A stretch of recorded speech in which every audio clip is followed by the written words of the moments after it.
As you know, there is an international debate about the modernization of the GDP, trying to introduce new elements, taking into account maybe the well-being or the quality of life. I think that Eurostat is present in this kind of negotiation, and I would like to know your approach on this agenda.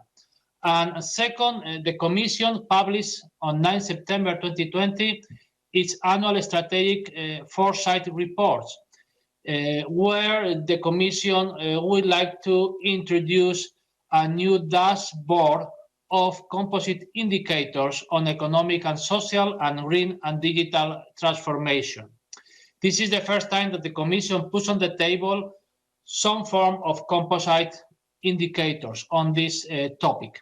So if you were to be appointed chairperson of ESGAB, how would you make sure that Eurostat is fully contributed to the improvement of these dashboards? That is very relevant, by the way, for the implementation of the European semester. Thank you.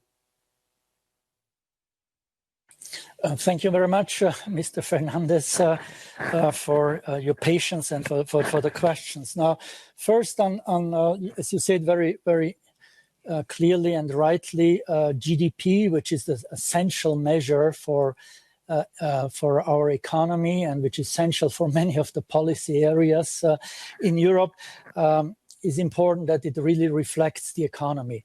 And so there are here international, as you mentioned correctly, there are international standards how to measure GDP, how to measure the economy in general. It's not GDP, it's a whole framework of how to measure the economy, the so-called system of national accounts, which is currently from 2008, which is a UN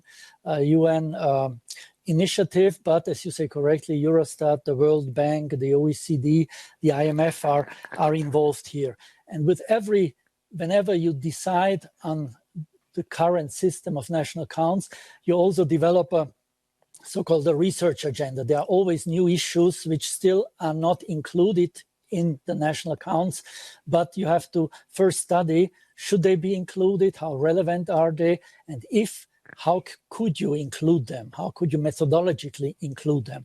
And as you say correctly, in the last few years, there was a discussion about questions like distribution, also not just the aggregate numbers, but what's the distribution behind it in order to reflect well-being.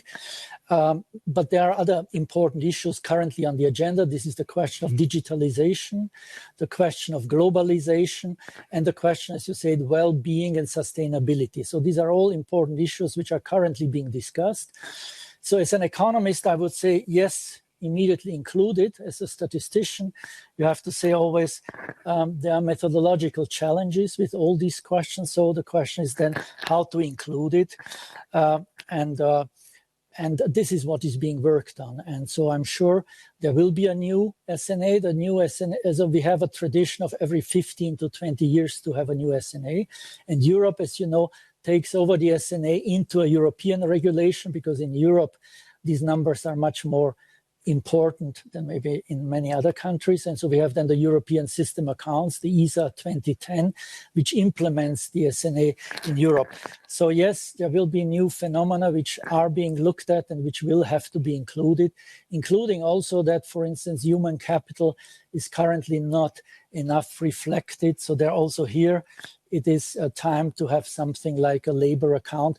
But there are always two possibilities. You either fully implement them into the system, which is usually not so easy, or you first start with so-called satellite accounts. So you monitor them, you develop statistics for them, but they are not yet fully integrated. But this will be, I think, the same way this time. And the second question you had was about the prototype dashboards for the Foresight Report of the EU Commission, which was presented in September.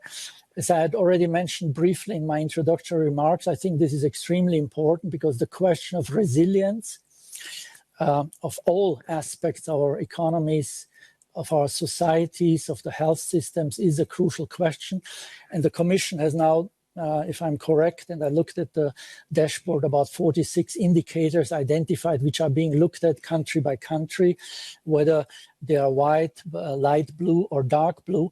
These are very important statistics which will have to be developed because they are important to understand what's the resilience of the countries, how good are you prepared for a shock, how good can you support the shock, so how much are the buffers, and how quickly or easily can you recover from a shock. So all three aspects need to be represented, and Eurostat will have to, and not just Eurostat, but it's the whole European statistical system, will have to come up with the answers which policy needs here, and ESGAB will definitely make a point in this direction. Thank you very much.